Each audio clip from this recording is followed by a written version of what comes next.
What's up, Taiwan? I'm Eric Gao with news from here in Taiwan and around the world. U.S. President Donald Trump has arrived in South Korea ahead of the APEC summit, meeting with local officials and giving a speech to global business executives. His presence also sparked protests there. Cadence Karant is in the country and brings us this report.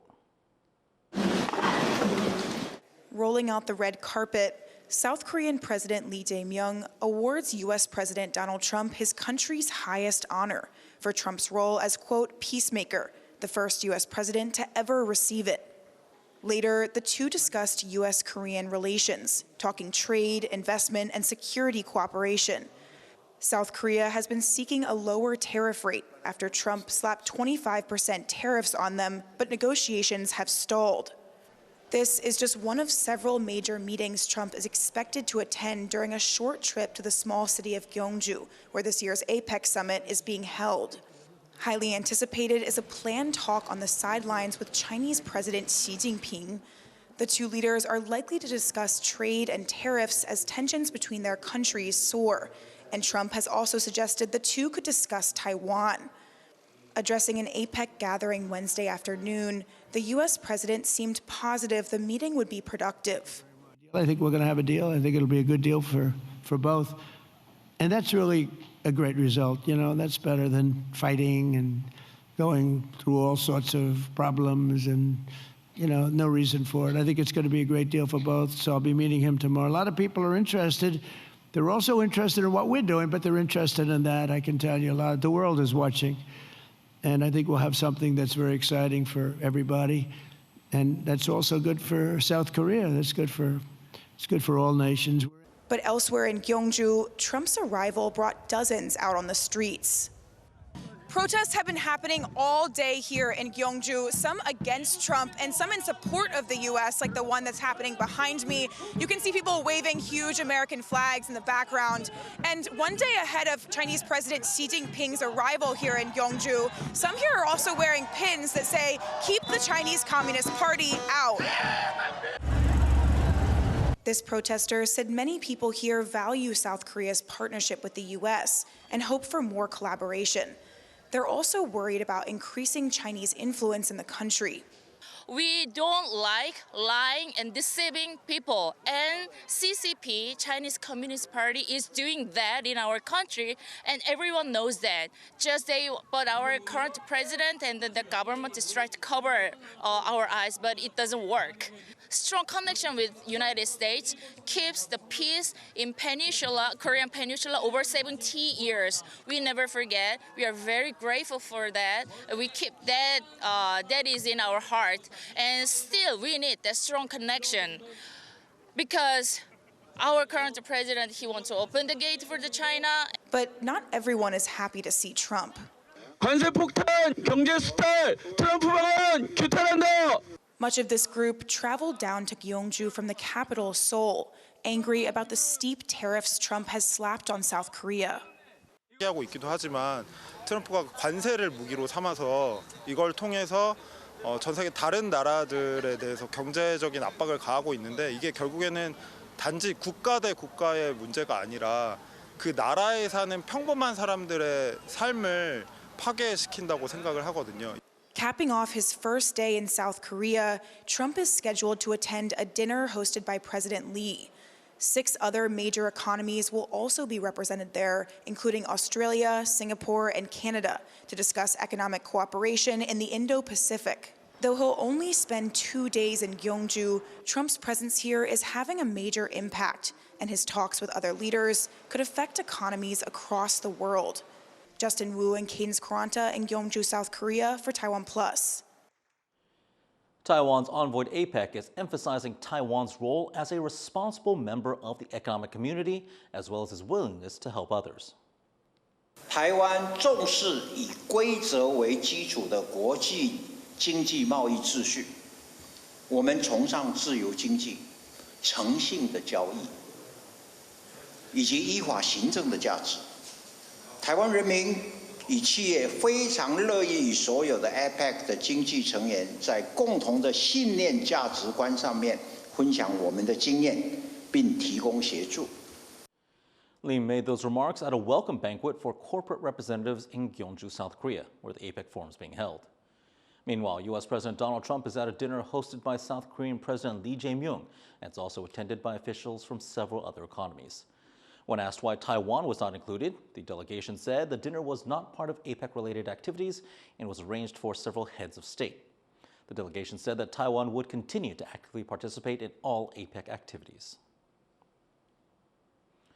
U.S. Defense Secretary Pete Hegseth praised Tokyo's plan to increase defense spending to 2% of its GDP after meeting Japanese Defense Minister Koizumi Shinjiro.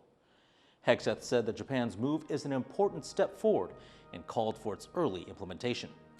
Hegseth and Koizumi spoke in Tokyo on Wednesday, shortly after U.S. President Donald Trump left Japan to attend the APEC summit in South Korea. Koizumi told reporters that growing regional threats led to the decision to increase Japan's defense budget. Taiwan's foreign ministry has thanked the U.S. and Japan for their support of security in the Taiwan Strait. This follows a meeting between U.S. President Trump and Japan's new Prime Minister Takaichi Sanai in Tokyo, where both leaders said that they oppose the use of force to change the status quo in the Taiwan Strait. They also discussed long-standing U.S.-Japan defense ties and economic security. Takaichi previously stressed the importance of regional peace and stability at this year's ASEAN summit. Taiwan's defense ministry says it spotted 25 Chinese military aircraft and 5 naval vessels operating near the country between Tuesday and Wednesday morning. This comes after several days of relative calm in the airspace and waters around Taiwan. Of the 25 aircraft, 23 crossed the Taiwan Strait median line, entering the north and southwest parts of Taiwan's Air Defense Identification Zone, or ADIZ. This zone is not a part of Taiwan's official airspace, but acts as a buffer for defensive purposes. The incursions come as the APEC summit kicks off in South Korea, where U.S. President Trump is expected to meet with Chinese President Xi. Authorities in Taiwan are calling out China's latest move, targeting a ruling party lawmaker. And as Alan Liu reports, even though China does not have legal authority here in Taiwan, these pressure tactics could have an impact. Taiwan's ruling Democratic Progressive Party is blasting China for targeting one of the party's lawmakers with a criminal investigation. 先透过司法的威吓，让他锁定的个人或团体心生恐惧，这跟他们在香港所做的如出一辙。 The condemnation comes after local authorities in China announced a case against DPP lawmaker Puma Shen, who is viewed by China as a separatist who, quote, divides the country. Chinese state media Xinhua published an article justifying the move, calling it fully supported by facts and grounded in law. But the probe has been rejected by Taiwan's government agency that handles cross-strait matters. 事实上，中共的管辖权不及台湾，台湾的国民也不受到任何的拘束。 That said, China's pressure tactics could get help from collaborators within Taiwan, and the government is watching out for this. 那我们也会跟相关的警政单位在境内的时候要来注意，也要避免到有在地协力者。 And there are also concerns that the case could make it dangerous for Shen to travel to countries with close ties to China. 因为中共它跟一些比较友好的友中亲中的国家，那它可能有它的一些引渡的一个措施。那这部分我也会建议那个破马委员这边可能也要稍微注意一下。China has long warned against what it calls die-hard Taiwan independence activists.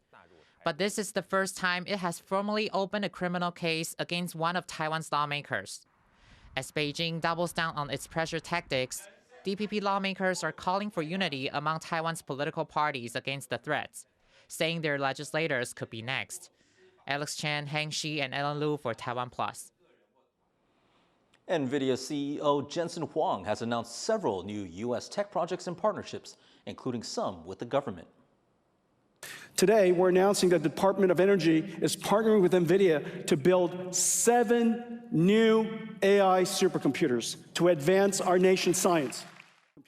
The announcements were made at the company's semi-annual conference held in Washington, D.C. for the first time.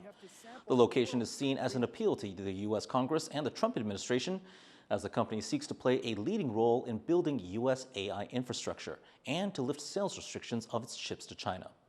Huang is scheduled to meet with the U.S. president in South Korea Wednesday ahead of the APEC summit. Huang also says he'll meet with South Korean President Lee Jae-myung, and he would announce new partnerships with Samsung and Hyundai later this week. For more on Nvidia's recent announcement and Huang's trip to South Korea, our reporter Chris Gorin spoke to Olivia Shen, director of the Strategic Technologies Program at the United States Study Center at the University of Sydney. Nvidia CEO Jensen Huang is arriving in South Korea on Wednesday for the APEC summit, but he's fresh off giving this keynote speech in Washington, D.C. at the company's GTC event held in that city for the first time. A lot of new announcements in that speech, Olivia. What were the things that stuck out most to you? I thought it was such a fascinating speech with so many different layered announcements. One thing I took away from it is that Nvidia is really trying to dominate the entire technology stack. So not just looking at the opportunities for sales now, but growing their products into different technology verticals right into the future. The fact that Nvidia was not just announcing AI announcements, but telecommunication deals, quantum computing deals, sensing and robotics, it really demonstrates a convergence of different technologies and Nvidia's grand ambitions to have a key part in playing in all of those fields. Something else announced at the keynote was this new partnership with the U.S. government, or at least the Department of Energy, to build several new supercomputers. What's the significance of this partnership, and what will these supercomputers actually be used for? So this announcement about 7 different supercomputers to advance science for the United States was a really critical piece. So the highlight of the number of the 7 supercomputers that were announced, the biggest one is a cluster of 100,000 Blackwell GPUs. Now Blackwells are the leading product that Nvidia produces. A cluster of 100,000 GPUs is the largest that we know of in the world. It is really record-breaking. The amount of capacity this will provide for researchers to do scientific experiments and accelerate progress that you wouldn't achieve in a normal laboratory. Now, there wasn't actually a huge amount of detail on what these supercomputers would be used for.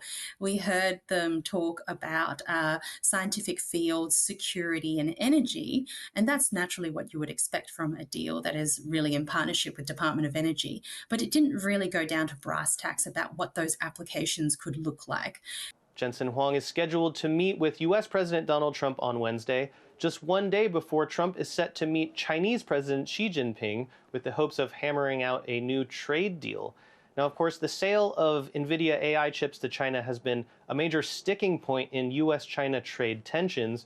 What do you think Jensen will be asking Trump for in his meeting? I'm sure that Jensen will be encouraging greater access for Nvidia back into the Chinese market.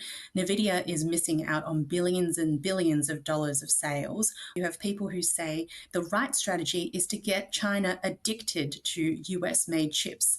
That way they won't be pursuing their own sovereign capability. I'm not entirely convinced that this is going to work. Most of seasoned China watchers that I know will say, well, China has been striving for sovereign chip manufacturing capability for over a decade now. The idea that they will suddenly want to get hooked or addicted to foreign-made chips isn't consistent with their strategy to date. And in fact, we should expect to see China double down on their domestic chip manufacturing investments, including particularly with Huawei. That was Olivia Shen from the University of Sydney. And thank you for watching What's Up Taiwan. You can visit the TaiwanPlus website or follow our social media for more stories from Taiwan and around the world. Finally, let's head to Washington, D.C. to check out the annual high heel race. I'm Eric Gao. Take care. We'll see you next time.